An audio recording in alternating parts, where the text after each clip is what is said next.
The snow had been falling over the hills of Cedar Hollow for 3 days without stopping.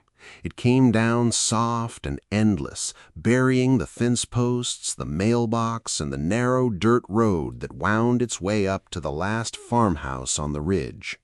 That farmhouse belonged to a man named Henry Whitmore, and at 78 years old, Henry lived there entirely alone. He hadn't always been alone. For 41 years he had shared that house with his wife, Martha, a woman with a laugh that could fill a barn and hands that never stopped working. But Martha had passed one autumn morning 6 years back, and since then the house had grown quiet in a way that Henry had never quite gotten used to. The rooms felt too big, the supper table felt too long, and the winters, most of all, felt far too cold.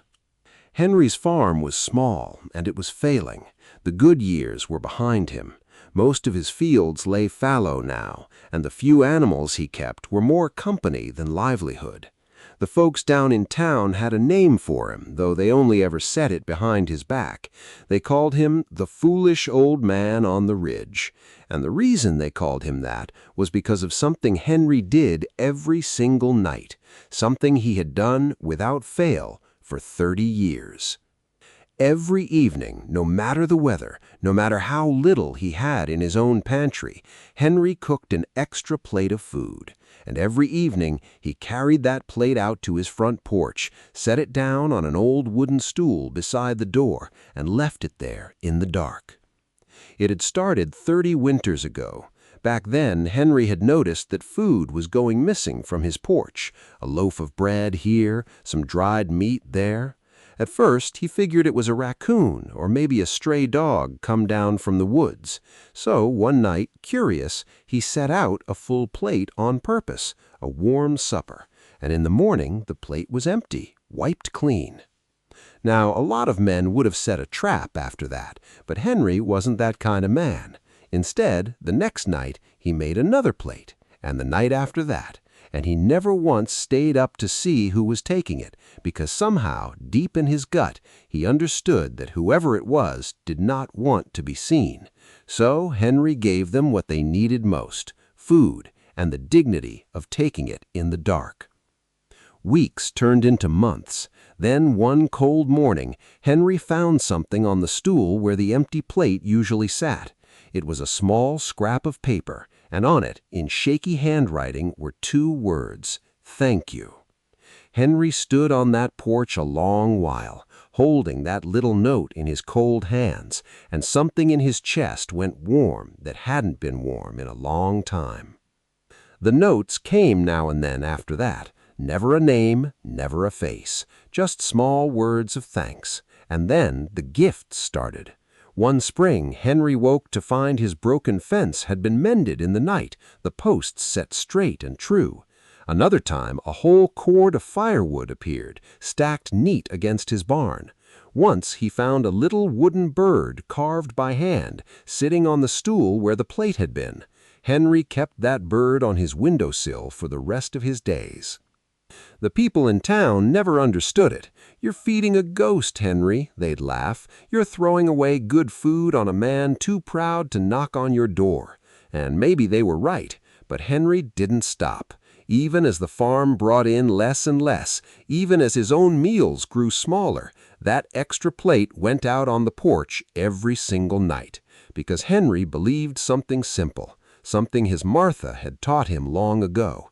You don't do a kindness because of what it brings back to you. You do it because someone, somewhere needs it, and because you can. Then came the winter Henry got sick. It hit him hard, and it hit him fast, a fever that put him flat on his back and left him too weak to even stand at the stove. For the first time in 30 years, no plate went out on the porch. Henry lay in his bed, shivering under Martha's old quilts, and in his fever he worried, not for himself, but for whoever was out there in the cold, waiting for a supper that wasn't going to come. But on the second morning of his sickness, Henry heard a sound. Someone was moving outside. When he found the strength to shuffle to the window, he saw that the snow on his path had been shoveled clean right up to his door, and there, on the stool, sat a thermos of hot soup and a fresh loaf of bread, left there for him. For the first time in 30 years, the giving had turned around. Whoever he had fed all those years was now feeding him. Henry got better.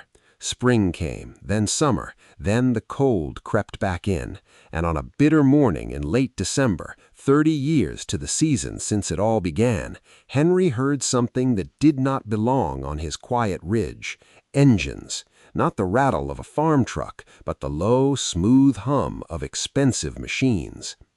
He opened his front door, and his old heart nearly stopped. Coming up his long, snowy driveway, one after another, was a line of sleek black cars, 4 of them. They rolled to a stop in front of his porch, and Henry stood there in his worn wool coat, wondering if he'd finally lost his mind. The door of the first car opened, and out stepped a man. He was perhaps 50 years old, dressed in a fine dark coat, with silver at his temples and an expression he couldn't quite read. The man walked slowly toward the porch, and when he reached the bottom step, he stopped. He looked up at the old farmer, and his eyes filled with tears. "You don't know me," he said, his voice breaking, "but you saved my life." Henry didn't understand, not yet, so the man told him. 30 years ago, he had been a boy of 12, a runaway, half-starved, freezing, hiding in the corner of Henry's barn because he had nowhere else in the whole world to go. He had been too frightened and too ashamed to knock on any door, and when that first plate of food appeared on the porch, he crept out in the dark to take it, certain he would be chased off or arrested. But he wasn't. The food just kept coming, night after night, warm and quiet and asking for nothing. "That food kept me alive through the coldest winter of my life," he said, "and more than that, it kept something else alive. It made me believe that there was still good in the world, that someone, somewhere, cared whether I lived or died." He wiped his eyes. "I left when spring came. I told myself I'd pay you back one day. I grew up, I worked, I built a company, then another. I did well, better than I ever dreamed, but I never forgot the old man on the ridge who fed a stranger he never even saw." Henry's hands were trembling now. "The fence," he whispered, "the firewood, the soup when I was sick." "That was me," the man said, smiling through his tears. "I've been watching over you for years. It was the least I could do." He climbed the steps and took the old farmer's frail hands in his own. "The town called you a fool, but you were the wisest man I ever knew. You taught me the only thing that ever mattered." He paused. "I came to bring you home with me, Henry, to take care of you the way I took care of you. You'll never spend another winter cold or alone again." And there on that snowy porch, the old farmer and the stranger he had fed for 30 years wept in each other's arms as the sun rose gold over the hills of Cedar Hollow. Henry lived out his final years warm, cared for, and loved, treated as the father the man had never had. And to the end of his days, Henry would tell anyone who asked the same simple thing. A kindness is a seed. You may never live to see what it grows into, but you plant it anyway.